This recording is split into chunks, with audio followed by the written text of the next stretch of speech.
So earlier this morning, on the day of the Michigan primary, this is what former President Donald Trump had to say about the president of the United Auto Workers Union.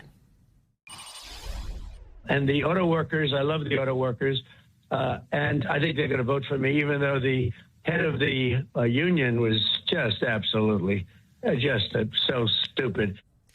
That would be the Republican presidential candidate, Donald Trump, calling the president of the UAW, Shawn Fain, stupid on the day of the Michigan primary. Almost 13% of workers in Michigan are union members. That is 3 points higher than the national average. Union workers in the state are expected to lean left this evening, especially after President Biden's concerted efforts to strengthen that support. He received the UAW endorsement in January. He joined a UAW picket line outside Detroit last September, and he has passed legislation that created 30 new clean energy projects in Michigan, along with a threefold increase in private manufacturing construction. Tonight, we're going to see if all that work from T. Biden has paid off at the ballot box. Joining us now is Josh Marshall, founder and editor-in-chief of Talking Points Memo. Josh, thanks for being here tonight. What's the strategy behind calling the president of the UAW stupid on the night of the Michigan primary? Is there one, do you think? I wouldn't say there's much of one. That's just pure Trump, right? You know, kind of, if you don't like Trump, you're stupid and an idiot and a loser and all that kind of stuff. I have to imagine that you know, Trump is going to be playing to whatever dissident vote there is within the UAW. So it's not, you know, he's not really playing for that audience, but I don't think it's strategy. I think it's personality. That's who he is. That's who Trump is. It's just, when you look at the number of things that Biden has done for the labor movement on whole, for union workers in the state of Michigan, it's astounding. We were talking to Debbie Stabenow, the senator, earlier this evening, and Mallory McMorrow, and they sound really bullish on Biden's chances in the state, notwithstanding the very legitimate concerns that are being aired this evening with the uncommitted vote. But just his economic record, the work he has done to champion labor rights, workers' wages, what he's done on the economy writ large. When you look at the sum total of all of this, do you think the narrative of Trump's sort of cultural pull on the white working class may be grinding to a halt in a state like Michigan?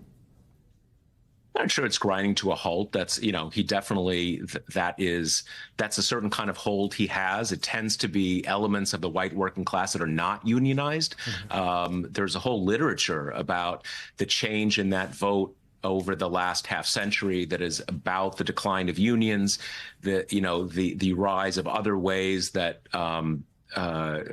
the sort of the cultural and social life of white working class voters exists when there's no longer a strong union presence. So that's different to a significant extent in Michigan.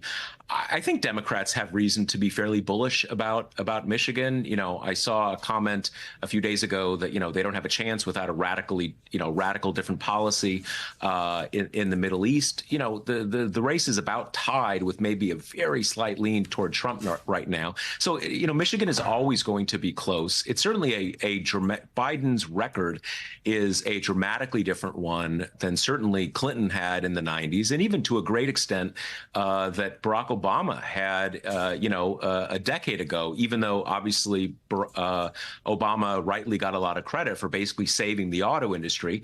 For unions, his union organizing and the labor movement, his record was more mixed. So Biden has gone all in on this issue. That's not just about Michigan. That's something that really informs his whole policy, across everything the administration does. So I think, that will have a positive effect. But, Michigan is always close.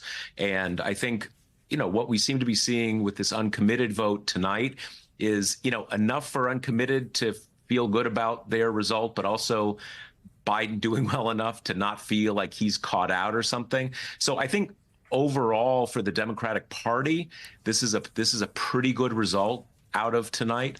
So, I think they have reason to be bullish. When you look at the sort of the lines in the sand, as it were, Josh, when it comes to the Republican side of the aisle, Nikki Haley not doing as well as she did in previous primaries, Donald Trump seemingly consolidating support. What's your expectation for the Republican race? My expectation for the Republican race as of a year ago was that Donald Trump was 100% the nominee. I've never had any question about that. I do think that out of Iowa, New Hampshire, and even into South Carolina, there was that fairly consistent 40% of basically no's. And look, Nikki Haley's basically a placeholder candidate.